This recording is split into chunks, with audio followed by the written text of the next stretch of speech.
Hey folks, we have here our Heritage Rough Rider.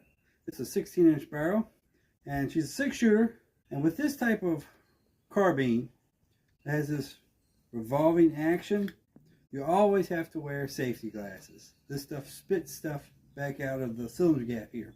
And you never want to hold your hand up here. You put the support hand down here. Let's do a little shooting.